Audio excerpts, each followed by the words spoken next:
Bonjour et bienvenue sur KTV en direct à la télévision, à la radio et sur les réseaux sociaux pour ce temps de parole consacré à la politique et à la rentrée.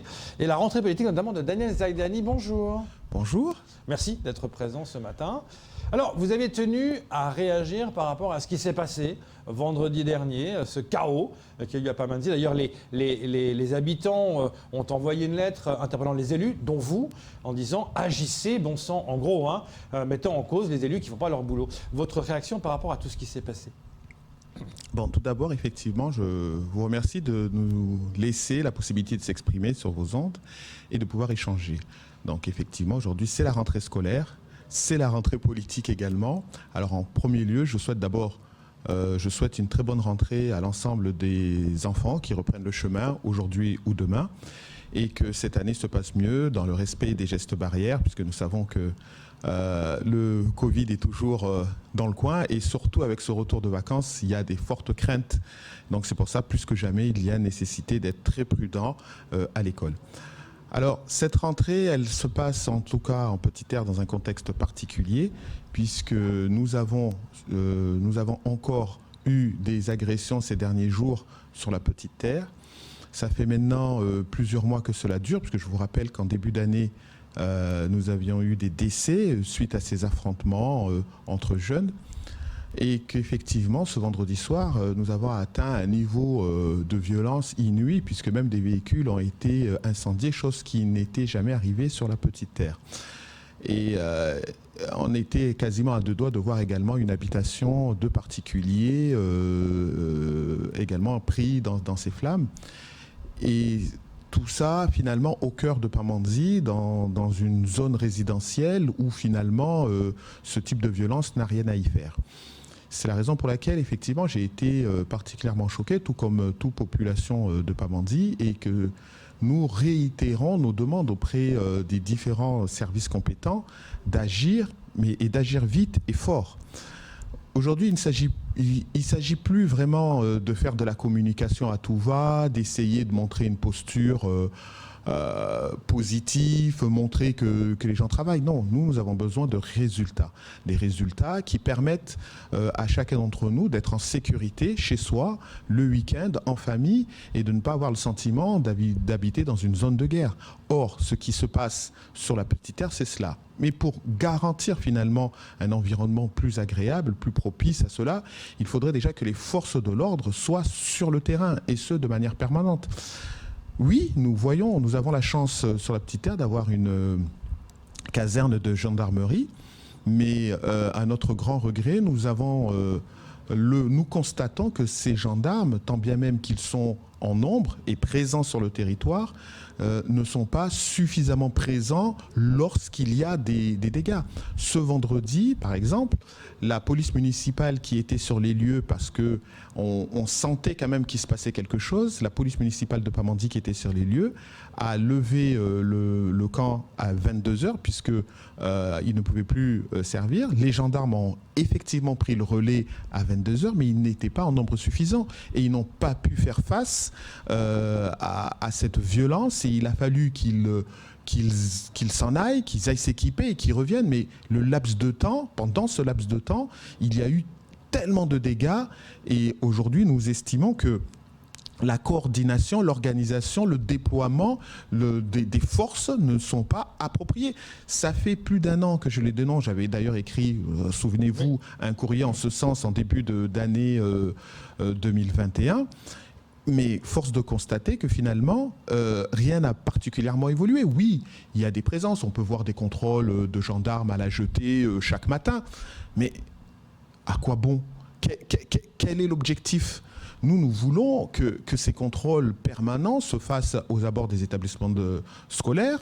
Nous voulons que ces contrôles permanents se fassent au quotidien dans les rues de Pamandzi comme de l'abattoir, que effectivement lorsque nous avons des bandes de jeunes qui traversent tous nos villages, nos villes, sans t-shirt, pieds nus, avec des chiens, on voit bien quand même que ce n'est pas des balades anodines. Et ces personnes-là peuvent traverser tous nos villes, que ce soit Pamandzi ou l'abattoir, sans jamais être interpellés, tant bien même... Il faut plus de répression pour vous? Il faut plus de répression selon vous? Non, je pense qu'aujourd'hui, nous sommes dans la réaction. Et la réaction, ce n'est pas approprié. Il ne s'agit pas de mobiliser des gendarmes une fois que le feu a pris, une fois que les cailloux sont lancés. Il s'agit d'anticiper, d'arrêter ou de contrôler et d'intervenir en amont. L'amont, aujourd'hui, on ne le fait pas. Ensuite, c'est vrai qu'il y a une nécessité qu'il y ait une réponse judiciaire appropriée qui n'est pas forcément à la hauteur. Là, dans le cas présent, il y a deux jeunes, parce qu'aussi c'est une manière de parler qui est aussi inappropriée. Il y a deux jeunes adultes qui ont été arrêtés, qui sont actuellement à Majicavo. Mais la vraie question, c'est pour combien de temps ? Pour combien de temps? Moi, je l'ai dit et je le répète, je considère qu'effectivement, tout le monde dit qu'il faut un centre fermé pour pouvoir contenir tous ces délinquants.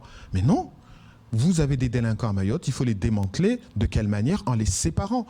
Quelle est la meilleure manière de les séparer? C'est de les sortir du territoire. Je le dis, je le répète, ça aura un coût, mais ce coût, nous devons le mettre sur la table.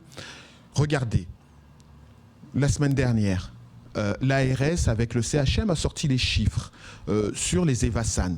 5 millions d'euros qui ont été dépensés en un an, plus de 5 millions d'euros pour évassaner 5000 personnes. Donc, très clairement, ça veut dire quoi? Ça veut dire que dès lors qu'il n'y a pas à Mayotte le centre de soins approprié pour pouvoir accompagner nos malades, nous sommes contraints de les déplacer là où il y a des lieux pour pouvoir les soigner. Alors pourquoi, pour la délinquance, pour la sécurité de nos familles, de nos biens, on refuse de mettre cette évacuation de délinquants vers les territoires qui pourront les accueillir? Il ne s'agit pas de déplacer le problème, il s'agit d'apporter la réponse appropriée. Aujourd'hui, vous êtes un délinquant, vous savez que vous n'avez pas sur le territoire de Mayotte de structure qui vous encadrera ou qui vous redressera. Et donc, dès lors que vous êtes délinquant, en particulier en bas âge, vous serez contrôlé, éventuellement vos parents seront convoqués, mais aussitôt après avoir été sermonné, vous serez relâché. Et donc ce sentiment d'impunité qui est une réalité à Mayotte... Fermeté aujourd'hui. On voit que le procureur l'avait dit sur ce plateau qu'il allait y avoir plus de fermeté. On voit plus de condamnations à du ferme en ce moment qu'on n'avait pas vu avant. Regarde, des délinquants. Disons-nous la vérité, s'il vous plaît, monsieur Audier. Lorsque les gendarmes ou les policiers croisent ces délinquants dans des échauffourées, mais ils les appellent par leur prénom, parce qu'ils les connaissent, parce que ce sont des multirécidivistes, parce qu'ils ne sont pas mis hors de la société, parce que finalement, une fois qu'ils ont été sermonnés, ils rentrent chez eux. Une fois qu'ils auront purgé éventuellement une peine de quelques mois, ils reviennent sur le terrain et ils repartent à la conquête de leur territoire. Tant qu'il n'y a pas de politique de répression, on n'y arrivera pas. Et puis, disons-nous les choses très clairement. La Petite Terre, c'est 11 km². Il y a près de 30 000 habitants. Pourquoi nous n'avons pas la police sur ce territoire? Nous ne sommes pas en zone rurale. La Petite Terre, ce n'est pas une zone rurale. C'est une zone urbanisée. Et entre nos deux villes, Pamandzi et l'abattoir, il y a une continuité territoriale. Il n'y a pas de zone rurale entre les deux. Il faudrait plus de policiers, selon vous? C'est pas qu'il en faudrait plus. Il faudrait créer un commissariat de police. Il faudrait créer une BAC d'intervention, une brigade d'intervention sur le territoire de la Petite Terre pour qu'il y ait plus de réactivité. Parce que créer dit plus de monde. Ben, bien sûr. Parce que le préfet, lui, va contre ça. Le préfet a dit je ne suis pas pour mettre plus de monde, mais pour réorganiser la police qui est déjà existante. La police, c'est une chose. Moi, je vous parle de la gendarmerie aussi. Vous savez, la création de la brigade de Kungu, est-ce qu'elle s'est faite avec des hommes supplémentaires à Mayotte ou est-ce qu'elle s'est faite au détriment des différentes brigades existantes sur le territoire de Mayotte, c'est-à-dire en réduisant les effectifs des différentes brigades du territoire de Mayotte? Alors moi, je vous le dis très clairement, la brigade de Kungu, bien, mais si elle s'est faite sur la base des effectifs existants en diminuant les différentes brigades, forcément, au final, ce qui fait que sur la Petite Terre, nous avons moins de gendarmes. Avec tout ce qui s'est passé à Mayotte, avec tout ce qui s'est passé en Petite Terre en début d'année, il paraît totalement incongru et inapproprié et inadmissible que l'effectif de gendarmes sur la Petite Terre ait diminué. Et puis, il faut, encore une fois, mettre fin à ces gendarmes qui viennent et qui partent au bout de 3-4 mois. Comment voulez-vous construire sur le territoire un réseau d'information, d'investigation cohérent qui permettent d'apporter des fruits si tous les 4 mois, on change les hommes de terrain. Ce n'est pas possible. Ça fait des années. Mais c'est justement, c'est c'est justement pour cela qu'avec persévérance, insistance et continuité, je maintiens ce discours. Je sais que finalement, ce discours va déplaire parce que il nous empêche de dormir tranquillement. Mais non, mon rôle, je suis élu, c'est de réitérer, répéter inlassablement les choses. Finalement, on vient d'avoir un nouveau préfet. J'espère quand même qu'à partir de là, il va tenir compte de cette réalité. Tant qu'il n'y a pas de continuité d'action sur le terrain, tant qu'il n'y a pas d'investigation, tant qu'il n'y a pas la possibilité d'avoir des hommes et des femmes de force de l'ordre dans les soirées pour assurer et garantir notre sécurité, on n'y arrivera pas. Mais bien évidemment, vous savez, là c'est la rentrée scolaire. Quand vous savez que pendant ces 10 dernières semaines, il y a eu régulièrement des affrontements sur la Petite Terre, nous sommes inquiets. Et nous nous disons, oulala, il y a la rentrée scolaire aujourd'hui, demain essentiellement, ça veut dire qu'il y a des risques forts que ces affrontements qu'il y a dans les rues de Pamandzi risquent de se terminer dans nos établissements scolaires, que ce soit le collège et le lycée. C'est la raison aussi pour laquelle je lance un appel solennel à nos gendarmes, à nos forces de l'ordre, à nos maires, pour que les jours de la rentrée d'aujourd'hui, de demain et dans les jours à venir, qu'on puisse effectuer des contrôles effectifs à l'entrée de ces établissements, de fouiller les sacs et de s'assurer qu'il n'y a pas d'armes quelconques qui pourraient mettre en danger la vie de nos enfants. Et ça, il ne faut pas que ce soit encore une fois des opérations sporadiques. Il faut vraiment que ce soit des opérations continues qui se fassent.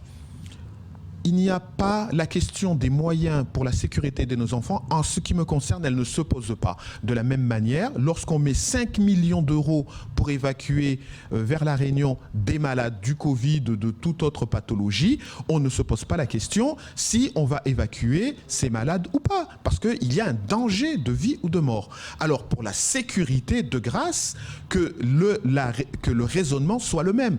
Or, force de constater que pour la sécurité des Mahorais et des Mahoraises, ce raisonnement de principe de base n'y est pas. Je paye mes impôts. Je paye mes impôts. Encore cette semaine, j'en ai reçu des récents, un bon millier d'euros à payer. Alors, quand je paye mes impôts, je me dis que derrière, on doit me garantir l'éducation, on doit me garantir la santé et on doit me garantir la sécurité. Là, le compte n'y est pas. On parle beaucoup des élus, mais et les parents dans tout ça? Parce que certains disent oui, mais les parents doivent faire leur job, ils ne le font pas apparemment. Mais vous savez, c'est un tout. Les parents, effectivement, ne sont peut-être pas à la hauteur, mais il faut encore une fois qu'on soit raisonnable. Délinquance, immigration sont fortement liées. Alors dites-moi très sincèrement, et là je veux pas être de mauvais œil, mais disons les choses très clairement. Lorsqu'on mène une politique contre l'immigration sur le territoire de Mayotte, et que chaque matin, entre 6h et 8h, vous avez une dizaine de gendarmes qui se positionnent à l'entrée ou à la sortie de la barge Adzaoudzi pour contrôler les identités et arrêter éventuellement ceux qui traversent. Pensez-vous sincèrement que cette politique qui est menée sur le territoire de Mayotte est la meilleure pour lutter contre l'immigration et contre la délinquance à Mayotte? Moi, je vous le dis très clairement, c'est totalement ridicule. Totalement ridicule. Aujourd'hui, la politique de l'État, c'est de se positionner à Dzaoudzi pour arrêter éventuellement des clandestins qui traversent à 6h, 7h et 8h. Et moi, je vous le dis, il y en a. Mais ceux qui prennent la barge à 6h, 7h et 8h, c'est pour aller travailler. Ils ne sont pas sur le territoire pour foutre le bordel, comme on peut le voir dans d'autres lieux. Alors qu'on arrête, peut-être, ou qu'on mobilise peut-être, mais qu'on ne fasse que ça, je ne suis pas d'accord. Qu'on le fasse, pourquoi pas, mais qu'on fasse que ça, je ne suis pas d'accord. Pourquoi on ne voit pas cette mobilisation quotidienne pour aller chercher ces délinquants qui nous pourrissent la vie, qui traversent nos villages et qui le fassent sans aucun problème. Par contre, le père de famille ou la mère de famille qui potentiellement paye des impôts et qui contribue au développement de notre société, on va les arrêter à la barge lorsqu'ils traversent. C'est ridicule et ça n'a aucun sens.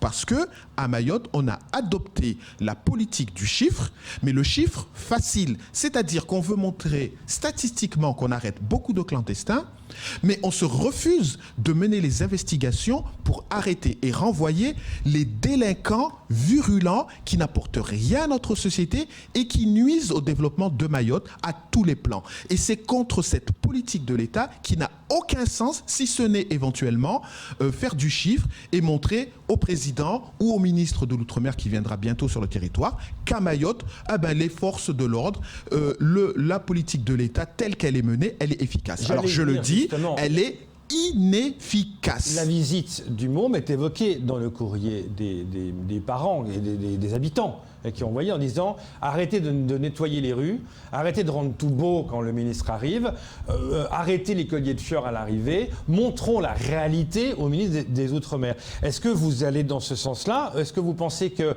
le fait on veut un peu cacher le problème sous le tapis quand un ministre arrive? Est-ce qu'il vaudrait mieux, d'après vous, qu'est-ce qu'il faudrait faire pour le sensibiliser mieux à ce problème-là? Pour aller, être au courant des choses. Pour aller plus loin dans cette réflexion, ce qui est dit, c'est le non-dit.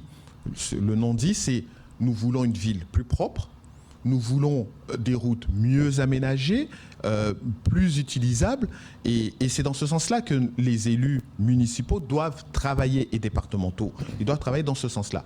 En ce qui concerne le département, nous accompagnons les communes, nous les avons aidés financièrement pour refaire leurs routes. C'est pour ça qu'à Pamandzi, maintenant, grâce aux 2 millions d'euros que nous les avons accordés, ils ont pu refaire les routes. À l'abattoir aussi, ça va dans ce sens-là.